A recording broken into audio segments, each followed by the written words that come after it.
नमस्कार, स्वागत है आपका दृश्य न्यूज़ में। मैं आपके साथ संदीप पोईवाल। आज हम पहुंचे हैं उत्तराखंड के पौड़ी गढ़वाल मैना गांव में। मैना गांव जो कि सबसे ज़्यादा ऊंचाई पर है उत्तराखंड के, और जो यहाँ के लोग हैं बहुत ही अच्छे नेचर के हैं। आज हम यहाँ पे आए हैं तो हमारी बहुत अच्छे से खातिरदारी करी है, लेकिन उसी के साथ साथ बहुत सारे लोगों की बहुत सारी समस्याएं भी हैं यहाँ पे। जैसे कि स्कूल है, स्कूल कम से कम 5 से 6 किलोमीटर जाना पड़ता है। स्वास्थ्य व्यवस्था यहाँ पे ठीक से नहीं है, अगर जो कोई बीमार हो जाए तो बहुत दूर जाना पड़ता है। और यहीं पे हमारे साथ बहुत सारे लोग इकट्ठे हैं, और इन्हीं लोगों के बीच में पहुँचे हैं कोटद्वार से रीमा चौहान जी और गजेंद्र चौहान जी, जो कि कोटद्वार में आत्मनिर्भर भारत के तहत स्वरोजगार दे रहे हैं, मशरूम की खेती करवा रहे हैं, महिलाओं को आत्मनिर्भर बना रहे हैं। तो आज उन्हीं के साथ हम पहुंचे हैं यहाँ पे। सबसे पहले हमारे साथ यहाँ पे बुजुर्ग अंकल है। नमस्कार अंकल जी। नमस्कार जी, नमस्कार। क्या नाम है आपका? मेरा परवीन सिंह है। कब से रह रहे हैं अंकल आप यहाँ पे? यहाँ से तो हम 1966 से रह रहे हैं। 1966 हाँ, से? पहले से रह रहे हैं। हमारे पुराने भी रहते थे यहाँ, और अभी हम भी रह रहे हैं। अच्छा, तो 1966 से रह रहे हैं। 1966 से और आज 2024 है, क्या परिवर्तन देखने को मिल रहा है आपको? यहाँ परिवर्तन तो अभी शिक्षा क्षेत्र में भी कुछ नहीं हुआ है। शिक्षा क्षेत्र में भी परिवर्तन होना चाहिए। हॉस्पिटल बहुत दूर है, हॉस्पिटल भी बनना चाहिए, क्योंकि यहाँ हमारे लोगों को बहुत परेशानी होती है आने जाने में। अभी यातायात की भी सुविधा इतनी नहीं है। प्लान का शायद यही कारण है यहाँ पे, जैसे प्लान कर रहे हैं। प्लान का यही कारण है। अच्छा, हाँ। तो क्या कहना चाहेंगे आप? क्योंकि सरकारें अगर जो चाहे वो कांग्रेस सरकार थी उत्तराखंड के अंदर या बीजेपी सरकार थी, लेकिन दावे तो बहुत बड़े बड़े करते हैं कि उत्तराखंड में बहुत विकास हो रहा है। विकास के नाम पर क्या कहना चाहेंगे कि सरकार काम कर रही है? विकास तो अभी फिलहाल कुछ भी नहीं हो रहा है। जैसे ये विकास की बातें करते हैं, ये विकास तो अभी फिलहाल कुछ भी नहीं है। चाहे कांग्रेस सरकार हो या बीजेपी सरकार हो। 2009 नवंबर 2000 को उत्तराखंड की स्थापना हुई थी, तभी अभी तक कोई विकास हुआ ही नहीं है यहाँ। तो अभी लोकसभा आ रहे हैं, लोकसभा में क्या रहेगा वोटरों का? क्योंकि वोटर भी तो बहुत बड़ी शक्ति है। हाँ, तो वोटरों की तो मर्जी, क्या पता किसका मूड किधर बदल जाए। पर जो पार्टी काम करेगी देश हित में, राज्य के हित में, उसी पार्टी को बहुमत मतलब वोट दिया जाएगा। तो सुना आपने, जो पार्टी काम करेगी राष्ट्र हित में और राज्य हित में, उसी पार्टी को वोट दिया जाएगा। यहाँ पे कुछ लोग और भी हैं हमारे साथ। जी नमस्कार भाई साहब। सबसे पहले आपका नाम जानना चाहिए। मेरा नाम कल्याण सिंह चौहान जी। कल्याण सिंह जी, जैसे अभी आप पहाड़ में रह रहे हैं, यंग है, बहुत सारे जो युवा हैं वो पहाड़ छोड़ के जा चुके हैं, यहाँ से पलायन कर चुके हैं और पहाड़ खाली होते जा रहे हैं, लेकिन आप युवा है, आपने पलायन क्यों नहीं किया? जी, हमारी नौकरी नहीं थी वैसे, है ना। प्राइवेट नौकरी वाले यहाँ रोजगार का कोई साधन ही नहीं है जी, है ना। इस हिसाब से प्लान कर दिया लोगों ने। यहाँ हॉस्पिटल नहीं है, स्कूल नहीं है ना। अच्छा, इस चक्कर से तो अभी जो है यातायात हम भी देख रहे हैं कि काफ़ी टाइम से आए हुए हम, यातायात का भी कोई भी व्यवस्था नहीं है, बहुत लंबा लंबा पैदल चलना पड़ता है। बहुत लंबा सर, है ना। गाड़ी की दिक्कत है, रोड हमारी बिल्कुल दूर दूर है ना। बहुत चीज़ वही है जो कि मतलब सुविधा कुछ भी नहीं हम लोगों के लिए रोजगार तो का। इसी बात को मद्देनजर रखते हुए अभी लोकसभा आ रही है, लोकसभा में क्या रुझान रहेगा आप लोगों का? अब रुझान तो देखिए सर, कैसा है कि जो पार्टी काम करेगी हमारे गांव के लिए, हमारे क्षेत्र के लिए विकास करेगी, उसी पे निर्भर रहेंगे। तो हमारे गांव के लिए, हमारे क्षेत्र के लिए विकास करेंगे, उसी पे निर्भर रहेंगे। यहाँ पे पुरुष तो हैं ही, लेकिन साथ में महिलाएं भी हैं, और कहा जाता है कि महिला आजकल जो है पुरुषों से कम नहीं है, क्योंकि महिला जो घर के चूल्हा चौके के साथ साथ बहुत कुछ करती हैं। हमारे साथ रीमा चौहान जी भी है, लेकिन रीमा चौहान जी से जानने से पहले हम यहाँ की जो क्षेत्र की महिलाएं हैं उनसे समस्या जानते हैं। जी क्या नाम है आपका? मेरा नाम इंदु देवी। अगर सूत्रों की माने तो आप पूर्व प्रधान भी हैं यहाँ पे और आंगनवाड़ी कार्यकर्ती भी हैं, तो प्रधान के नाते क्या क्या समस्याएं यहाँ पे आपको देखने को मिली और आपने किन समस्याओं का समाधान करवाया यहाँ पे? अब समाधान तो एक ही है कि रोजगार नहीं है, तो इतना रोजगार तो पूरा हो नहीं पाता, है ना। वो से रोजगार गारंटी से, तो बाकी तो रोजगार की समस्या है ज़्यादा, शिक्षा की भी है, स्वास्थ्य की भी है, समस्या तो है ही। लेकिन जैसे अभी उत्तराखंड में बीजेपी सरकार है, दामी सरकार है, बहुत वादे करे जाते हैं और बहुत सारी योजनाएं भी निकाली जा रही है, तो योजना को लाभ मैना गांव में मिला है? योजनाओं का लाभ तो थोड़ा थोड़ा मिल ही रहा है, थोड़ा थोड़ा। थोड़ा थोड़ा हाँ जी तो ज़्यादा कब मिलेगा? ज़्यादा अब देखो आगे आगे देखो। नहीं तो लाभ कौन सा मिला, क्योंकि स्वास्थ्य यहाँ पे नहीं है, हॉस्पिटल नहीं है, स्कूल नहीं है, तो फिर सुविधा क्या, रोजगार नहीं है? अब ऐसा है कि थोड़ा मतलब ये अब लोग ये समझ रहे हैं कि खेती पाती नहीं है तो थोड़ा राशन मिल रही है ना। अब नीचे वाला आदमी तो यही सोचता है ना, रोटी कपड़ा और मकान। थोड़ा PMY के से वो प्रधानमंत्री मातृ बंधन, वो प्रधानमंत्री वो क्या बोलते हैं उसको, आवास योजना, आवास भी मिल रहे हैं थोड़ा, है ना। तो ये थोड़ा हो ही रहा है तो प्रधानमंत्री आवास योजना के अंतर्गत इनको थोड़ा थोड़ा लाभ मिल रहा है। क्या कहना चाहेंगे माता जी आप? नमस्कार। नमस्कार हम तो बहुत पुराने आदमी हैं। जी। पहले हमने बहुत तकलीफ खा रखी है यहाँ पे, जी। लेकिन अभी थोड़ा थोड़ा ऐसा है कि हमारे गांव में सड़क आ गई है। अच्छा। इतना पैदल नहीं चलना पड़ता है। हम्म। और अभी पता नहीं मोदी सरकार जी बोल रहे हैं कि ये योजना खोलेंगे, वो योजना खोलेंगे। पता नहीं, आप देखते हैं कौन जीता नहीं, कौन आता है। अगर तो केंद्र की बात करी जाए तो केंद्र से तो योजनाएं बहुत ज़्यादा आती है, और बात करी जाए राज्य की तो राज्य में से भी मुख्यमंत्री भी बहुत सारी योजनाएं दे रहे हैं। दे तो रहे हैं, लेकिन अभी किसी ने कोई वो नहीं किया। अच्छा। हाँ, अभी कोई योजना धरातल तक नहीं पहुंची नहीं है। पहुँची थे, नहीं पहुँची। अभी हम ताक में है कि कब होगा क्या होगा। अच्छा, लेकिन आपने खुद बताया कि आप पुराने हैं यहाँ पे और बहुत सारे लोग पहाड़ से प्लान कर चुके हैं, आप क्यों नहीं प्लान किए? हम कैसे जाएंगे, हम घर के आदमी हैं, हमारे पास इतने पैसे नहीं थे मकान बनाने के लिए। अच्छा। हम गरीब है, बच्चे भी थे सरकारी नौकरी। अगर हमारे को सरकारी नौकरी मिलता हम भी तो बाहर रहते। अब बाहर हमको अच्छा नहीं लगता है, क्योंकि हमारा गांव ही अच्छा है। बाहर हमें अच्छा नहीं लगता, हमारा गाँव ही अच्छा। माता जी क्या कहना चाहेंगे आप? भैया मैं हॉस्पिटल चाहती हूँ। हॉस्पिटल चाहते हैं आप? हाँ जी, जी। हाँ जी, तो हॉस्पिटल के लिए तो अर्जी देनी पड़ती है, दरखास्त देनी पड़ती है। हाँ दूंगा। देंगे आप? हाँ देंगे। जी। हाँ, आप क्या कहना चाहेंगे माता जी? यहाँ तो सुंगर बांदर सबसे पहले है, इनको भगाने के लिए चौकीदार रखना पड़ेगा। किनको? सिर्फ सुंगर बांदर अच्छा। सरकार को वो है मतलब बंदर जो खेती नष्ट कर देते हैं। लंगूर, उनको लंगूर नष्ट करते हैं। जी। फिर क्या है, यहाँ सुविधा हॉस्पिटल की बिल्कुल नहीं है, डॉक्टरों की बिल्कुल नहीं है सुविधा। ये तो होना चाहिए ना। फिर ऐसा है कि साधन के लिए भी तो हम बुढ़ापा आने लग गई है, साधन भी होना चाहिए हर जगह है। ऐसा है कि हर जगह व्यवस्था थोड़ा बहुत होना ही चाहिए। पहाड़ है ना, यहाँ हर एक को परेशानी होती है आने जाने में, चढ़ने में। तो ऐसा है, हम बूढ़ों के लिए, हर एक ने तो बूढ़ा होना ही है। तो ऐसा है, सुविधा भी होनी चाहिए हर चीज़ को। पर सबसे पहले गांव में देख लो, हमारे गांव में पेड़ कोई नहीं कटा रहा है, हम धूप भी नहीं सेकते हैं यहाँ। पेड़ तो कोई काटते नहीं है, काटते हैं कोई तो गाली देते हैं। लेकिन पेड़ अगर तो कटेंगे तो पर्यावरण को कहीं ना कहीं नुकसान नहीं पहुंचेगा? ज्यादा नहीं, मोटे मोटे तो उनको तो काटना पड़ेगा। पर्यावरण तो होता ही है, जंगल से तो होता ही, हमें पता है। लेकिन अब इतना है जो हमको धूप भी नहीं देता है, बिना पैसा के धूप भी नहीं सेकते हम, उसको तो काटना ही पड़ेगा। तो सुना आपने, सर्दियों के मौसम में पेड़ जो है धूप नहीं देता है, तो जो पुराने पेड़ हो चुके हैं उन्हें तो काटना ही पड़ेगा। और साथ ही माता जी ने बताया है कि मुख्य जो पेशा है खेती है, और खेती को जानवर नष्ट कर देते हैं, बंदर हैं, लंगूर है, बहुत सारे ऐसे जानवर हैं जो नष्ट कर देते हैं। तो सरकार से थोड़ी थोड़ी सुविधा तो मिलनी चाहिए। यहाँ पे हमारे साथ रीमा चौहान जी हैं जो कि कोटद्वार से हैं। यहाँ पे रीमा जी, आप यहाँ पे आए हैं मैना गाँव में, तो क्या आपने देखा है यहाँ पे जो समस्याएं हैं, किस तरीके से यहाँ के जो लोग हैं संघर्ष कर रहे हैं? नमस्कार। मैं आप लोगों से एक बात कहना चाहूँगी कि मैं आज यहाँ सुबह से आई हूँ।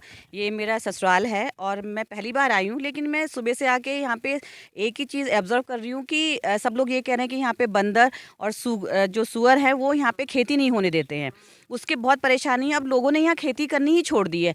तो मैं आपके माध्यम से अपनी गवर्नमेंट से रिक्वेस्ट करूँगी कि कुछ ऐसा ये व्यवस्था की जाए, फेंसिंग की व्यवस्था की जाए, जिससे कि लोग वापस से अपनी खेती बाड़ी करना शुरू कर दें और अपने रोजगार जो यहाँ से पलायन हो रहा है, तो हम इन्हीं चीज़ों से हम यहाँ का अपने गढ़वाल का पलायन रोक सकते हैं। और गांव में अभी यहाँ पे जो हमारे बड़े बुजुर्ग हैं वो बोल रहे हैं, पहले यहाँ पे बहुत सारे लोग थे, अब खाली 10 घर रह गए हैं। तो अगर गवर्नमेंट कुछ करती है, हमारे राज्य की गवर्नमेंट, और मैं अपने चीफ मिनिस्टर साहब से भी रिक्वेस्ट करती हूँ कि आप कृपया इस तरफ ध्यान दीजिए कि आपका हम अपने गढ़वाल का पलायन कैसे रोक सकते हैं। तो मैंने तो सुबह से आके यही चीज़ देख रही हूँ कि अगर हम लोग खेती बाड़ी पे ध्यान दें, हल्दी अदरक, तो वो लोग कहते हैं कि हर चीज़ बंदर उखाड़ देते हैं, कोई ये कर देते हैं। पहले हमारे यहाँ से ही गाँव से हम लोगों के लिए कौदा जाता था, झुंगारा जाता था, अब कुछ भी नहीं जाता है। तो मैंने अपनी दीदी से पूछा क्यों नहीं हो रहा है, कह रहा इसलिए नहीं हो रहा क्योंकि बंदर सब चीज़ खेती नष्ट कर देता है।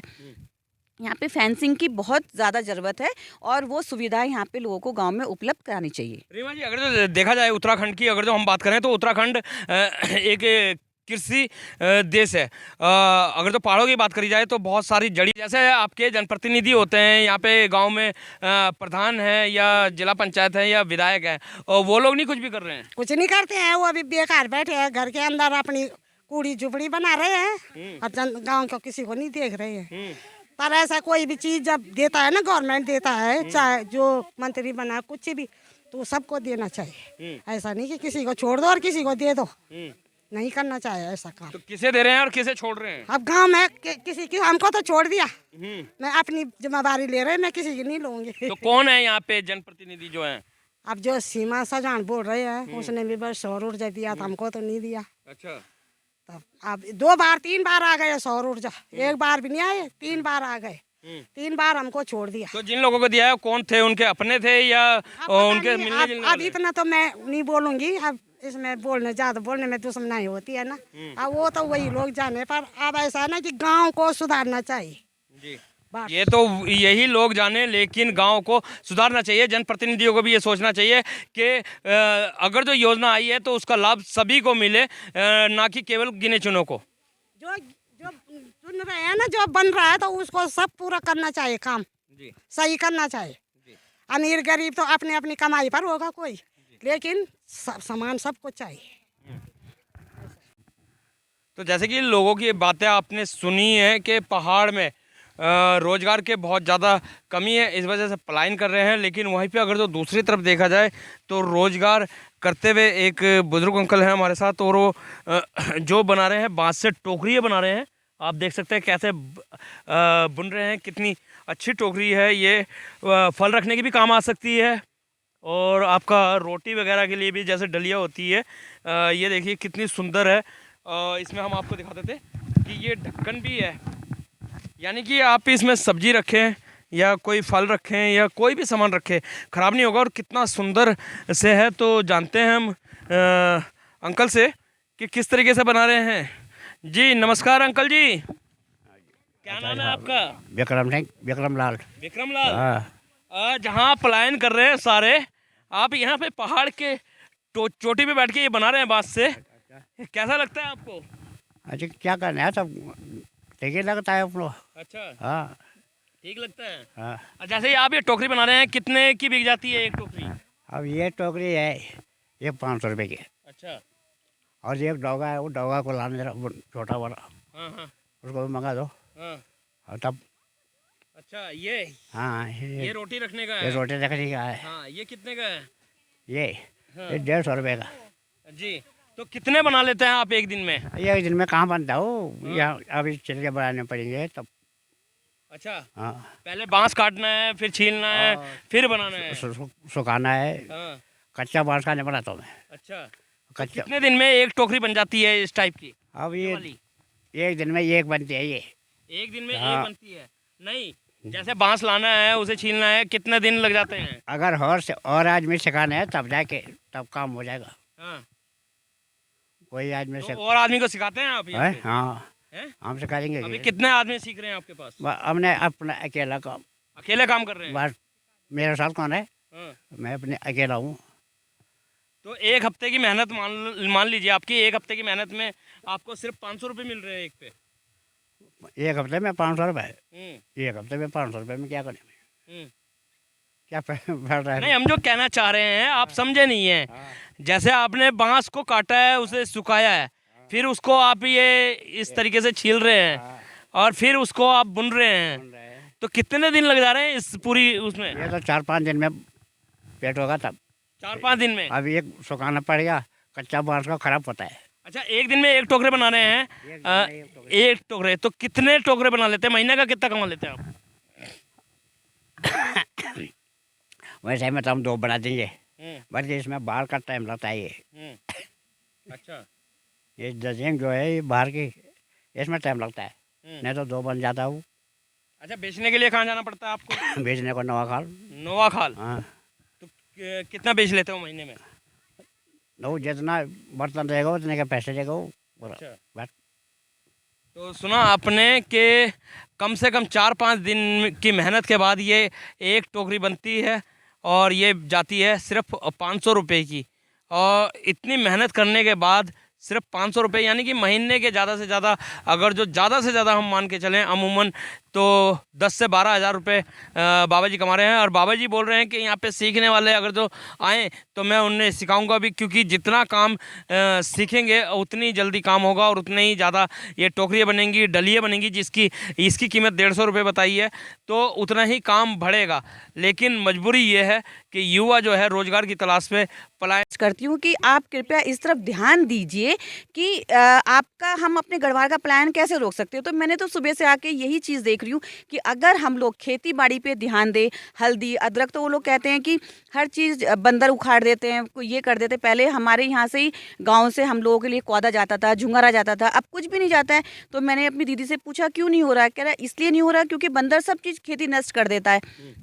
यहाँ पे फेंसिंग की बहुत ज़्यादा ज़रूरत है और वो सुविधाएं यहाँ पे लोगों को गांव में उपलब्ध करानी चाहिए। रीमा जी, अगर जो देखा जाए उत्तराखंड की, अगर जो हम बात करें तो उत्तराखंड एक कृषि देश है। अगर तो पहाड़ों की बात करी जाए तो बहुत सारी जड़ी बूटियाँ वगैरह यहाँ से जाती हैं, फिर भी लोग प्लान करने का मजबूर है। क्या सबसे बड़ा कारण मानते हैं आप? हाँ, यहाँ पे बहुत जड़ी बूटियाँ हैं क्योंकि हम लोगों को यहाँ पे पता ही नहीं है। जो गवर्नमेंट है हमारी, अगर गवर्नमेंट बच्चों को औषधियों की तरफ उनका ध्यान आकर्षित करे, उनको औषधियों से उनके औषधियों के बारे में अगर उनको बताया जाए तो बच्चे कृषि के साथ साथ औषधियों की तरफ भी जाएंगे। उनको पता चलेगा कि अगर हमारे गढ़वाल में इतनी सारी औषधियाँ हो रही हैं तो वो उन औषधियों को लेके जाएंगे, उनसे दवाइयाँ बनाएंगे और वो देंगे। आज मैं जैसे कि ये लेके जा रही हूँ यहाँ से पहाड़ से, दीदी इसको क्या बोलते हैं? गिदोड़ा बोलते हैं इसको। तो ये बोल रहे हैं कि ये शुगर के लिए काम आता है। इसको थोड़ा सा काटना है, 1 इंच टुकड़ा काटना है, रात को भिगाना है और इसको खा लेना है। अगर आपके पेट में कुछ आपके पेट की प्रॉब्लम है, ब्लड प्रेशर की प्रॉब्लम है, काफ़ी सारी चीज़ों में ये काम आएगा। और सबसे मेन है ये शुगर के लिए। वो लोग बोल रहे हैं कि शुगर के लिए भी बहुत ज़्यादा ये, तो मैं इसको लेके जा रही हूँ। आज मैं यहाँ आई हूँ तो मुझे बहुत सारी चीज़ समझ में आई है। तो मैं गवर्नमेंट से रिक्वेस्ट करती हूँ कि हमारी बच्चे हैं यहाँ पे, मैंने अभी 2-3 बच्चों से मिली, वो बीए कर रखा है किसी बच्चे ने, किसी ने एमए कर रखा है और कह रही है कि चाची हम तो कुछ भी नहीं कर पा रहे, हम पढ़ लिख के भी ऐसा लगता है कि जैसे हम अनपढ़ हैं। तो गवर्नमेंट को बच्चों को खाली पढ़ाने से मतलब नहीं होता है, उनको ऐसी शिक्षा दो कि वो कुछ आगे अपने पैरों पे खड़े हो सके। तो औषधियों के लिए अगर हम बच्चों को पढ़ाएंगे, औद्योगिक विज्ञान अगर हम बच्चों को ये सब सिखाएंगे तो बच्चा खड़ा अपने पैरों पे खड़ा हो सकता है। अगर जो खेती की बात चल रही है तो खेती की बात से एक बात और यहाँ पे सामने निकल के आई है कि जैसे आपने कोटद्वार में मशरूम के लिए स्वरोजगार दिया हुआ है, महिलाओं को शिक्षित कर रहे हैं मशरूम खेती के लिए, तो ऐसे यहाँ पे भी आपका कुछ प्लान है? हाँ, आज मैंने यहाँ बात की, जो मेरी देरानियाँ हैं और मेरी जिठानी हैं और जो यहाँ बच्चे हैं, मैंने उनसे बात की। उन्होंने बोला कि ताई हमको कहीं जॉब में लगना है। मैंने कहा बेटा जॉब नहीं है, हम बोलेंगे कि हाँ कल हम जॉब में लगवा देंगे, नहीं है जॉब। लेकिन मैंने कहा मशरूम का हम बहुत अच्छा कर रहे हैं कोटद्वार में, ढींगरी मशरूम कर रहे हैं, बटन मशरूम कर रहे हैं। मैं कहा मैं आपको उसके बारे में बताऊंगी, आप घर में रह के मशरूम उगाइए, ढींगरी मशरूम उगाइए, उसका पहाड़ में भी काफ़ी अच्छा उसका रोज़गार है। और वो बच्चे अगर वो घर में उगाने लगेंगे तो मुझे पता है 15 से 20 हज़ार रुपये वो आसानी से कमा सकती है। तो उन्होंने इसकी तरफ थोड़ा सा अपना रुझान तो दिया है मुझे। अब मैं उनको ट्रेनिंग दूंगी और चाहूँगी कि भविष्य में 2-4 महीनों में मैं उनको उनके पैरों पे खड़ी कर सकूं। जी, बहुत बहुत धन्यवाद हमारे साथ जुड़ने के लिए। तो सुना आपने, यहाँ पे बहुत सारे ऐसे लोग हैं कि जो काफ़ी सालों से यहीं पे रह रहे हैं, क्योंकि जहाँ एक तरफ रोज़गार की तलाश में पलायन कर चुके हैं लोग, लेकिन इनका दिल नहीं मानता है। क्या नाम है आपका बेटा? निकिता। निकिता, अभी जैसे आप यहाँ पे हैं मैना गांव में हैं, तो स्कूल कितनी दूर है आप लोगों? स्कूल तो लगभग बहुत चढ़ाई पे है, बहुत दूर है, 10 किलोमीटर। तो कैसे कवर करते हैं आप? बस चढ़ाई चढ़ के हो जाता है। चढ़ाई चढ़ के कवर नहीं, किलोमीटर की अगर बात करी जाए, क्योंकि ऊबड़ खाबड़ पहाड़ है, हम भी देख रहे हैं। ये सामने धरासू है और यहाँ पे ये मैना गाँव है। तो कहाँ जाते हैं आप पढ़ाई के लिए? सुरखे जाते हैं, उसके बाद तो सुरखे से कॉलेज तो चौबट्टा खाल है। चौबट्टा खाल भी बहुत दूर है। क्या किया हुआ है आपने? बीए करने के बाद अब क्या करना चाहोगे? बस हो गया अब तो बीए।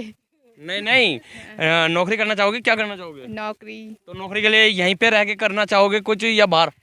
अगर यहीं हो जाता है तो यहाँ तो घर है, सही है, लेकिन वैसे तो बाहर। क्या उम्मीद है सरकार से कि यहाँ पे करेंगी व्यवस्था? हाँ, यही यहाँ होना चाहिए अपने गांव में। तो बड़े, बुजुर्ग तो बुजुर्ग, लेकिन बच्चों को भी उम्मीद है कि हमारी जो सरकार है कहीं ना कहीं यहाँ पे रोजगार के व्यवसाय करेगी। और इतना ही ये सुंदर जगह है, अगर जो देखा जाए तो स्वर्ग कश्मीर को कहा गया है, तो हमारा उत्तराखंड भी किसी स्वर्ग से कम नहीं है। इतने ऊंचे ऊंचे पहाड़ है और प्रकृति का बहुत अच्छा यहाँ पे नज़ारा देखने को मिलता है, लेकिन फिर भी लोग मजबूर है पलायन करने को। ये एक बहुत बड़ी विडंबना है और ये सरकारों को सोचना पड़ेगा कि आखिर ये पलायन कैसे रुकेगा, क्योंकि बाहर जाके जो यहाँ के मूल निवासी है बाहर जाके काम करते हैं और वहीं की नागरिकता ले लेते हैं, तो वोटर का अधिकार भी वहीं पे है। इस तरीके से तो उत्तराखंड में सरकार भी मुंह देखती रह जाएगी और वोटरों को ढूंढती रह जाएगी। तो इसी के साथ बने रहिए दृष्टि न्यूज़ में, मिलते रहेंगे इसी तरीके की खबरों के साथ। जब तक के लिए दीजिए इजाज़त। जय हिंद, जय भारत, जय उत्तराखंड।